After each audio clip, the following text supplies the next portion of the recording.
Buenos días, estudiantes. Continuemos entonces con el estudio de la histología y en esta ocasión tenemos que estudiar el tejido de cartílago y hueso.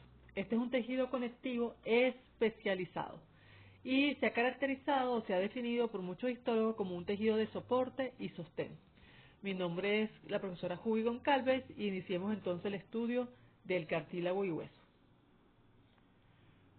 Lo primero que tenemos que hacer cuando agarramos un tejido, estudiamos un tejido, es definirlo, ¿ok? Lo primero que tenemos que definir es que el cartílago y el hueso, si es un tejido conectivo especializado, va a tener ¿qué cosas? Lo que ya sabemos, células, fibras y matriz extracelular, que está incluida entre las fibras, o sea, la matriz incluye las fibras y los componentes de la sustancia fundamental amorfa. Ahora bien, el tejido cartilaginoso ha sido definido como aquel que posee propiedades de resistencia, elasticidad, consistencia y flexibilidad. Es un molde, generalmente lo han definido como un molde para la formación de los huesos largos, donde hay cartílago probablemente a futuro se forme un hueso largo, ¿ok? Y hay una tracción, ayuda también en los procesos de soportar la tracción entre los músculos y tendones. Por eso los cartílagos se han visto, o el tejido cartilaginoso se ha visto ubicado entre todas esas estructuras o huesos diferentes. Por ejemplo, entre la rodilla y lo que es el hueso del fémur, ¿sí? Que es el hueso largo que tenemos en la pierna, aquí por ejemplo, y lo que serían los huesos que están por debajo de la rodilla, hay un grupo importante de tejido cartilaginoso que permite soportar y unir a esos dos huesos que tenemos allí, esos huesos que tenemos allí. Eso es un ejemplo, ¿no? Y hay mucho y ya lo vamos a detallar. Y cuando estudien anatomía lo van a detallar con mayor precisión.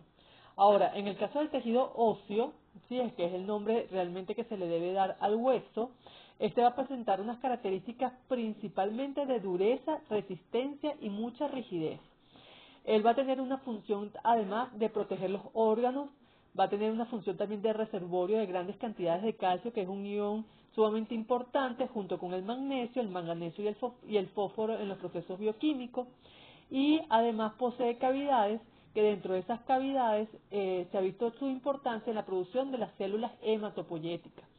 Quiere decir que, fíjense, tanto el tejido cartilaginoso como el tejido óseo, que se forma de las mismas células embrionarias del mesodermo, de la hoja embrionaria del mesodermo, y que es un tejido conectivo, pero que esta vez es especializado, no solamente permite soportar, mantener, proteger a otros tejidos y otros órganos, sino que a su vez, dentro de ellos, en el tejido óseo, puede haber otras partes del tejido conectivo, como las células hematopoyéticas, para producir las células de la sangre. Entonces vean la importancia de todo lo que vamos a ver ahorita en tejido cartilaginoso y en lo que sería el tejido del hueso o el tejido óseo. Bien, una de las formas de estudiar estos tejidos es por comparación. Lo primero que tenemos que decir son las generalidades del mismo, y para ellos vemos que lo que sería el cartílago es avascular, mientras que el hueso es vascular. ¿Qué quiere decir que sea avascular el cartílago? Que dentro del tejido conectivo no tiene vaso sanguíneo. Y eso es una de las contradicciones que hace que este tejido sea especializado. Porque si definíamos el tejido conectivo propiamente dicho, decíamos que tenía células, fibras, y que hay dentro de ese tejido, de esa matriz extracelular, iban a haber vasos. Entonces, este es un tejido especializado que es avascular y a diferencia del hueso sí es vascular. Igualmente, el cartílago va a ser anervado, o sea que no tiene nervio, mientras que en el caso del hueso sí va a tener nervios, ¿ok? Entonces, eso es una de las características diferenciales comparativas entre lo que sería el tejido cartilaginoso y el tejido óseo. Ahora, se han definido diferentes tipos de cartílago y diferentes tipos de hueso. El cartílago se ha clasificado en tres grandes grupos, el que sería el cartílago hialino, el elástico y el fibrocartílago. El hialino es el cartílago que vamos a estudiar nosotros aquí, que es el que tiene mayor cantidad o se encuentra en mayores lugares del organismo, está a nivel del feto, pero también en la nariz, en las costillas, en la laringe, la tráquea y articulaciones. Hay un cartílago que es un poco más elástico por sus componentes de la matriz extracelular, y ahí lo vemos que está presente en lo que es la oreja, el oído, la epiglotis. Y algunos autores han definido el tercer tipo de cartílago como un cartílago de transición entre hialino y elástico, y lo llaman fibrocartílago. Está entre las vértebras, ¿sí?, y los ligamentos del hueso, Y lo dice de transición porque dependiendo de cómo aumente sus componentes de la matriz ósea, o sea, sus fibras elásticas o su tejido conectivo, se pueden formar las vértebras o se puede formar un cartílago elástico o un cartílago hialino. Entonces, por eso a algunos autores lo ponen como un proceso o un cartílago de transición. Sin embargo, nosotros lo vamos a clasificar al cartílago en esos tres tipos: hialino, elástico y fibrocartílago, dando mayor hincapié a lo que sería el cartílago hialino. Ahora, en el caso del hueso, se ha definido o se ha clasificado en dos grandes grupos, lo que sería el hueso compacto y el hueso esponjoso. Fíjense que aquí tenemos un diagrama donde tenemos un esqueleto y al lado tenemos un hueso largo que sería el hueso tomado del fémur. Si nosotros vemos ese hueso, lo que está al borde o alrededor está como parejo, ¿sí? Está como duro, se ve como un dibujo completo. Eso es lo que nosotros llamamos un hueso compacto. Y en el centro, fíjense, en el centro del hueso, de esta parte larga que tenemos aquí, vemos que tiene como una cavidad. Y es como una esponja, como el queso, que tiene ciertos huecos. Eso es lo que llamamos hueso esponjoso. Entonces, fíjense, el hueso compacto siempre va a estar en la periferia del hueso. O sea, va a estar como dando la protección máxima al hueso y no va a tener espacio entre un grupo de células y otra o componente del tejido conectivo. Mientras que el hueso esponjoso forma cavernas o trabéculas, ¿sí? Donde son dentro de estos huesos o estas trabéculas o estos huecos que están acá, donde se van a depositar las células hematopoyéticas de los huesos largos para poder producir las células de la sangre, ¿sí? Entonces, fíjense, tenemos que el cartílago puede ser de tres tipos: hialino, elástico y fibrocartílago, mientras que el hueso lo tenemos de dos tipos: compacto y esponjoso. Ahora bien, como todo tejido conectivo, dijimos que tenía células y una matriz extracelular. Entonces vamos a definir las células que se encuentran presentes en el cartílago y hueso por comparación, desde el punto de vista de microscopía óptica y desde el punto de vista de microscopía electrónica. Todas estas células provienen de las células mesenquimales indiferenciadas. Y una vez que estas células reciben una señal, se diferencia a las primeras grupos de células que vamos a marcar aquí, que son las llamadas células condrogénicas en el caso del cartílago y las células osteoprogenitoras en el caso del hueso. Entonces, fíjense, las células condrogénicas tienen una forma de uso, o sea, son alargadísimas, su núcleo es ovoide, siempre se ha visto la presencia de uno o dos nucleolos bien marcados, y en un citoplasma, cuando lo vemos en microscopía electrónica, generalmente es escaso, o sea, muy poquito citoplasma, un retículo endoplásmico rugoso y un aparato de Golgi pequeño, porque son unas células como de transición entre las células mesenquimales y las células propias que van a formarse de las células del cartílago. Entonces, son como ese primer paso para saber esa célula mesenquimal que se tiene que diferenciar en lo que sería el cartílago, ¿ok?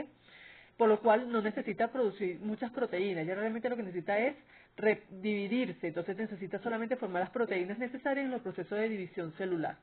En el caso del hueso, la osteoprogenitora, esta es una célula que se ha descrito en microscopía óptica como una célula alargada, un núcleo alargado, ovoide y eucromático. Recuerden esta definición de eucromático, tienen que empezar a estudiarla. Y a microscopía electrónica se ha visto que el citoplasma es muy acidófilo, con un retículo endoplásmico rugoso y un aparato de Golgi moderado, y se ve abundante presencia de ribosomas libres. Entonces, fíjense, las células del cartílago y hueso provienen de las células mesenquimales indiferenciadas. Cuando estas llevan una señal, se diferencia a las condrogénicas o osteoprogenitoras.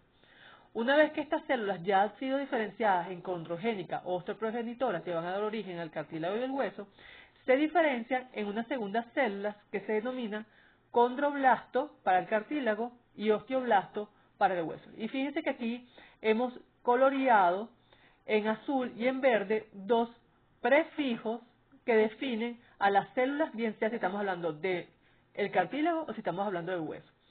Todo cuando nos referimos a cartílagos decimos que es condro. Todas las células condro nos referimos a las células del cartílago. Y cuando hablamos de osteo, estamos hablando del hueso, ¿ok? Entonces todo lo que inicie o que tenga un prefijo osteo es hueso, y que tenga un prefijo condro es cartílago. En el caso de del sufijo, fíjense, el blasto se refiere a células que son inmaduras, que ya forman parte de ese tejido, pero que aún no han llegado a su etapa de madurez total, y por eso se llaman blásticas. Por eso, cuando veíamos el tejido conectivo propiamente dicho, decíamos que era fibroblasto o fibrocito. Fibroblasto es la célula previa a que el fibrocito ya empiece a sintetizar matriz de tejido conectivo propiamente dicho. Exactamente ocurre aquí. El condroblasto son células que están próximas a diferenciarse de las células propias del cartílago. Y las osteoblásticas son células que también están próximas a diferenciarse a tejidos del hueso. Entonces vamos a ver las características de microscopía óptica y electrónica de cada una. A microscopía óptica, el condroblasto presenta un único núcleo central y cromático, y cuando vemos su citoplasma a microscopía electrónica, vemos que tiene un retículo endoplásmico rugoso, un aparato de Golgi, abundantes mitocondrias y vesículas secretorias en cantidades moderadas a abundantes. Y este generalmente tiene un crecimiento por aposición, uno sobre otro, ¿ok? Para dar origen entonces a las propias células del cartílago, que serían los condrocitos. En el caso del osteoblasto, estas células se han descrito en microscopía óptica como cuboides, o sea, como un cubito, o poliédricas, y es que están unidas unas a la otra por algunos nexos importantes que ya vamos a ver. O sea, se une un citoplasma con el otro por prolongaciones de ese citoplasma. Y se le ha descrito un núcleo excéntrico bien llamativo. Cuando se ve, además presenta un citoplasma basófilo, y cuando se observa a microscopía electrónica, se ve que ese citoplasma se debe a que hay grandes presencias de abundante retículo endoplásmico rugoso, gránulos que son PAS positivos o ácido periódico de Schiff positivo, abundantes mitocondrias, muchas vesículas secretorias, y esas vesículas secretorias presentan grandes cantidades de enzimas denominadas fosfatasa alcalina. También se han descrito cuerpos densos y muchos lisosomas. Y esto es sumamente importante por el tipo de tejido que vamos a describir en la matriz extracelular del hueso. Estas son las dos primeras células que describimos en estos tejidos. Ahora, las células propias del cartílago del hueso se llaman condrocitos. Prefijo condro, cartílago. Cito, todo lo que termine en cito, son células propias del tejido. Y en el hueso, osteocito, osteo del prefijo óseo de hueso, y cito de lo que serían las células como tal, las células ya funcionales. Entonces, fíjense, aquí vamos a tener que estas células, que son los condrocitos, que son las células propias del cartílago, se le han permitido describir, que son estos puntitos que nosotros tenemos acá. Fíjense que son como unas pelotitas que estamos aquí escribiendo, y aquí como unos grupitos de las células. Aquí esto es como hematocelina de eosina, y esto es un diagrama, ¿ok?, que trata de representar esta imagen de microfotografía 40X. Fíjate, cuando lo hemos descrito en microscopía óptica, se ven que son una célula de forma ovoide redondeada, tiene un núcleo grande con un núcleo evidente, su citoplasma generalmente es pálido, pero cuando se estudia en microscopía electrónica se ve entonces que el retículo endoplásmico rugoso y el aparato de Golgi, junto con las mitocondrias y depósitos de glucógeno, están en cantidades escasas, y generalmente suelen dividirse, estas células se dividen en grupos. ¿Qué quiere decir? Que una célula da dos células hijas, y estas dos células hijas dan dos células más, y forman pequeños grupos denominados grupos isógenos, que son estos grupitos de células que estamos viendo aquí. Estos grupos isógenos es la agrupación de una a cuatro células de condrocito que van a formar estas delimitaciones. Ahora, este tipo de crecimiento que se da para formar los grupos isógenos es un crecimiento intersticial. En su guía práctica le mandan investigar estos tipos de crecimiento, y después lo podemos aclarar alguna duda que tengamos en la práctica. En el caso del hueso, la célula propia del hueso, que es el osteocito, se ha descrito que a microscopía óptica tiene una forma aplanada, el tamaño es bastante pequeño, son muy basófilas y sí presentan prolongaciones citoplasmáticas. Se han descrito de hecho como unas estrellas, fíjense aquí, tienen como tantas prolongaciones que parecieran fuesen estrelladas. Entonces estas son las células propias del hueso. Entonces, recapitulemos, vamos a tener que todas las células, tanto el tejido cartilaginoso como el hueso, van a venir formadas o se van a originar a partir de las células mesenquimales. Estas células mesenquimales reciben señales celulares que van a empezar a diferenciarse en lo que serían las osteoprogenitoras o condroprogenitoras, ¿ok? Estas se diferencian entonces en los condroblastos y condrocitos, dependiendo del tejido que sea, y una vez que estas células condroblásticas o osteocitos se diferencian en las células propias, forman entonces lo que son los condrocitos y los osteocitos.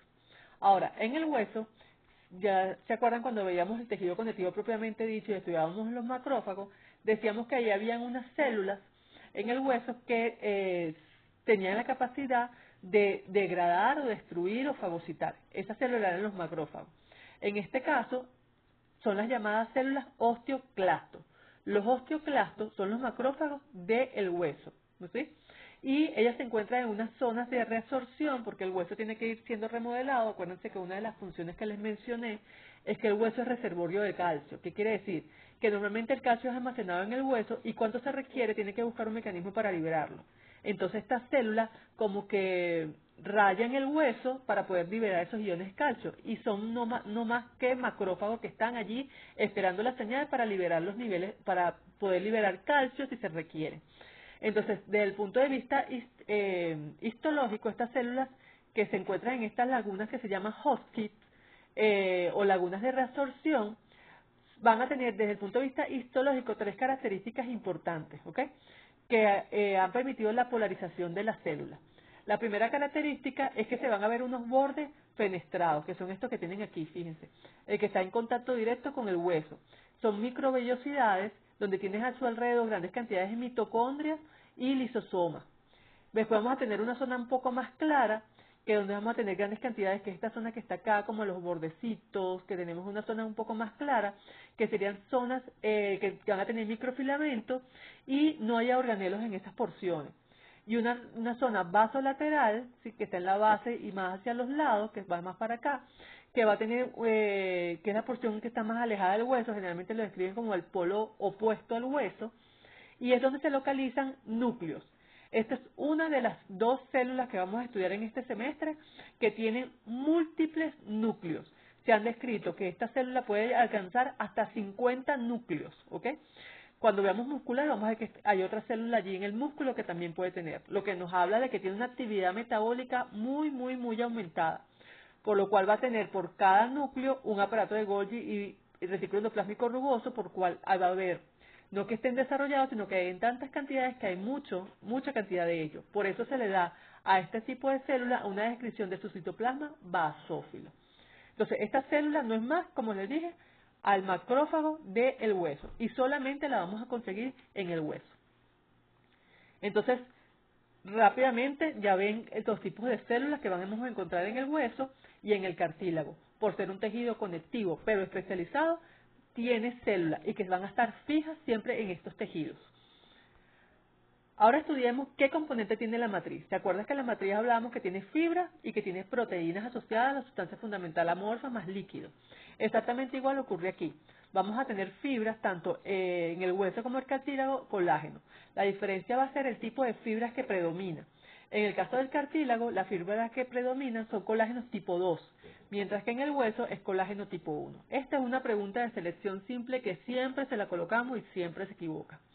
Aun cuando estas fibras están en mayor proporción en el cartílago tipo 2 y en el hueso tipo 1, también se han descrito en menores proporciones otras fibras colágenas, del tipo 9, tipo 11, tipo 10, tipo 6, y en el hueso se han descrito tipo 5, tipo 3, tipo 11, tipo 13, ¿ok? Pero la que predomina en más de un 70% son fibras colágenas en el caso del cartílago tipo 2 y en el caso del hueso tipo 1. En el caso de la matriz, la sustancia fundamental amorfa o sustancia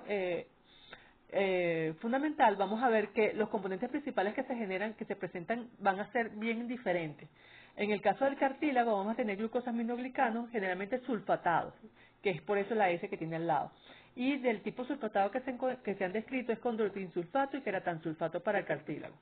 Mientras que para el hueso también se encuentran sulfatados, se encuentra el condroitinsulfato y el queratansulfato, pero también se ha descrito el heparansulfato y el ácido hialurónico en grandes proporciones. Además, se ha visto proteínas enzimáticas asociadas a este en el caso del hueso, como es la caso de la osteocalcina, que es una proteína que fija una hormona que se produce a nivel hipotalámico, lo vamos a ver después, y que favorece el almacenaje de calcio en el hueso. Y hay otras glicoproteínas que forman parte de esa sustancia fundamental amorfa, que la vimos cuando vimos sustancia fundamental amorfa de la matriz extracelular del tejido conectivo, había diferentes tipos de proteínas, de anclaje, de interacción.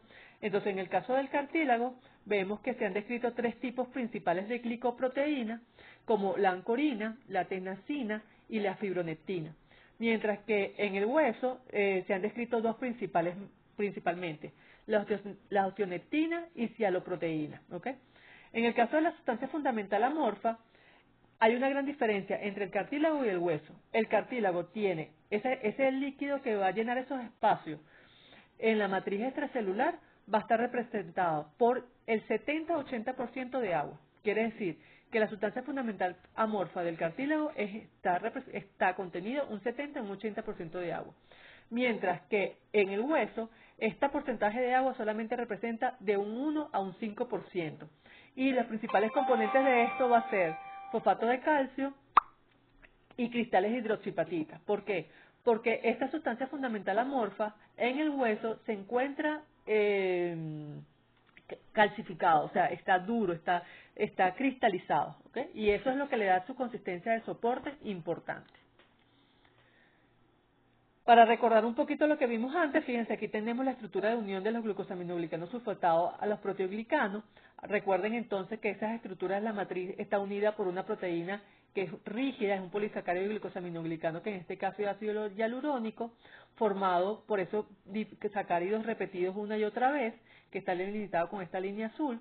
A él se unen proteínas de anclaje o inserción, que son estas pelotitas verdes, y entonces se va a unir una proteína central, que es el proteoglicano, y a estos proteoglicanos se le van a unir lo que sería el glicosaminoglicano sulfatado, que puede ser el condroitinsulfato o el heparansulfato, porque este es un ejemplo clásico de un glucosaminoglicano, componente de la matriz extracelular del cartílago. ¿Estamos claros?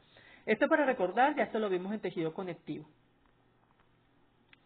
Ahora, esas propiedades que tiene del queratansulfato, esos componentes de la matriz, han hecho que el cartílago presente unas características tintoriales marcadas de la segunda pregunta del examen, que es la basofilia. Gracias a la presencia de grandes cantidades de glicosaminoglicano en la matriz, hay presencia de basofilia fija entonces, y además de la cantidad de componentes de los organelos que están allí presentes. Otra de las características es la carga negativa de estos glicosaminoglicanos da a estos tejidos la metacromacia. Por ejemplo, esta es una imagen coloreada con azul de metileno, azul de toluidina, perdón. Cuando se colorea con azul de toluidina, el colorante es azul rey, pero fíjense que el cartílago, que es toda esta estructura que vemos acá, se ve morado.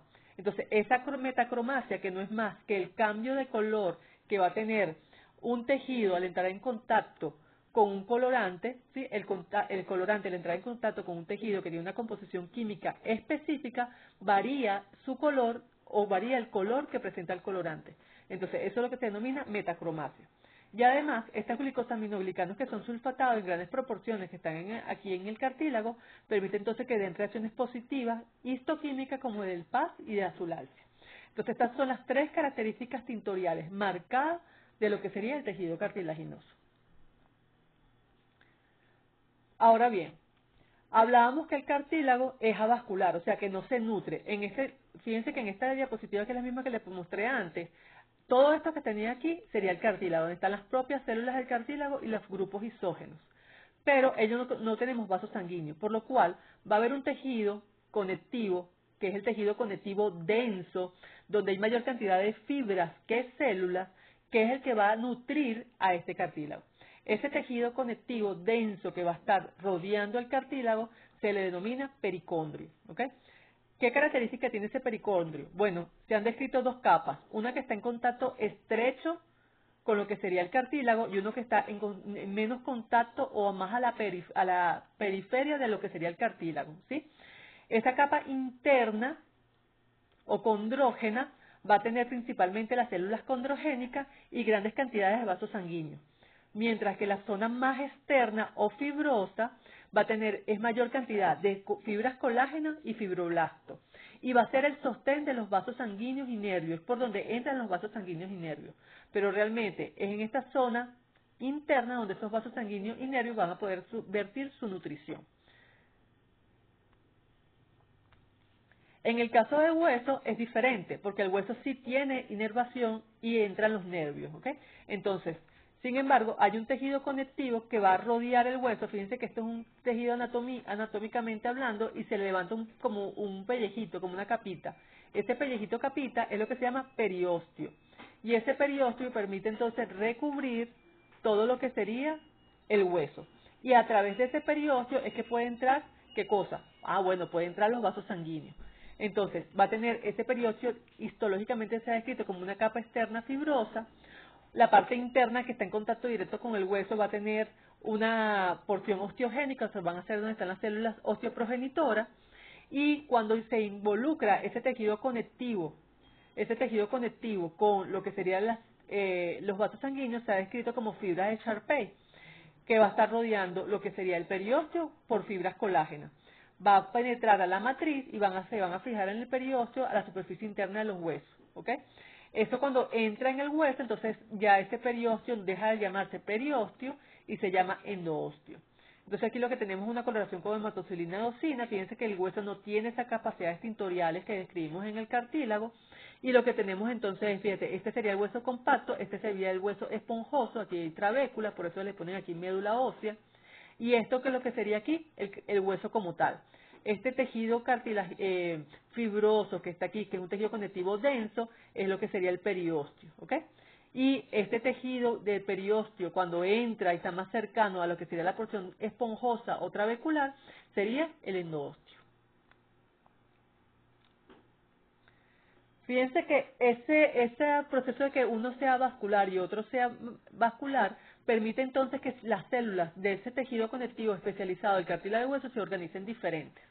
Entonces vamos a definir cómo se organiza el cartílago en lo que sería cómo se organizan las células en lo que sería el tejido cartilaginoso. Lo primero es que hay unos espacios, no son células, sino espacios, denominados condroplastos. Todo lo que termine en plasto es espacio. Dentro de esos condroplastos se depositan los grupos o los condrocitos, ¿ok? Y esos condroplastos pueden estar aislados o formando grupos isógenos. Entonces, fíjense, esto es lo que sería el cartílago propiamente dicho y este es el pericondrio donde se alimenta el cartílago. Entonces, si nosotros vemos como unas lagunitas delimitando esas células que están en el centro, eso serían los condroplastos, ¿ok? Y desde el punto de vista de cómo se tiñe y dependiendo de los componentes que están formando eso, se ha podido clasificar a esa porción de la matriz organizativa que delimita los grupos isógenos en tres porciones. En una porción de la matriz capsular, una territorial y una interterritorial. ¿Qué quiere decir? Que el tejido o la matriz extracelular que está rodeando inmediatamente después a un condrocito se llama cápsula, ¿ok? Lo que está delimitando un grupo de condrocitos dentro del mismo grupo isógeno se llama matriz territorial. Y esa matriz que separa un grupo isógeno de otro, que es ese espacio que está allí delimitando un grupo isógeno o un grupo de condrocitos con otro grupo de condrocitos, se llama matriz interterritorial. Ahora bien, eso fue en el caso del cartílago, pero en el caso del hueso, como la matriz es dura, está solidificada, está cristalizada, la organización es diferente. Sin embargo, también tiene unos espacios donde se van a encontrar las células que se llaman, aquí hay un error, dice condro, es osteoplasto, ¿ok? Perdón, ajá, aquí sí está bien. Perdón, estaba viendo una lámina que no era, les pido disculpas.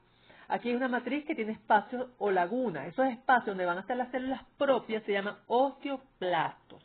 Y es donde van a estar los osteocitos, las células propias, ¿sí? Entonces, fíjense, dentro de esas células osteoplásticas, o sea, esos espacios osteoplásticos, se van a formar canalículos óseos y esos canalículos óseos van a permitir la organización de la unidad anatómica y funcional del hueso, que es la osteona o sistema de Haber. Vamos a verlo aquí. Fíjense que los vasos sanguíneos vamos a tener una vena, un nervio y una arteria. Estos vasos siempre están juntos, ¿ok? Y ellos van a entrar perpendicularmente al hueso a través de lo que se llama el conducto de Wolmark. Este conducto de Wolmark, ¿sí?, va a permitir que este vaso sanguíneo se ramifique y a lo largo de lo que sería el hueso puede entonces circular los vasos sanguíneos y los nervios. Ese espacio por donde circula longitudinalmente dentro del hueso los vasos sanguíneos se denomina conducto de Haber. Ahora bien, alrededor de ese conducto de Haber van a empezar a conseguirse laminillas concéntricas, o sea, láminas de células y matriz que se van a ir depositando alrededor de esos vasos sanguíneos para formar una estructura redondeada como esta. Esta estructura redondeada que tenemos aquí es la ostiona o sistema de Haber, donde en el centro vamos a tener el conducto de Haber, donde pasan los vasos sanguíneos, vamos a tener esos espacios que son esos puntitos negros que yo tengo aquí, que son los osteoplastos, todo lo que se delimita un grupo con con el otro grupo de estas células, que fíjense que son como las laminillas, van a denominarse entonces laminillas óseas, ¿sí? Y se ha visto que dentro de cada osteoplasto hay un osteocito, y esos osteocitos tienen prolongaciones.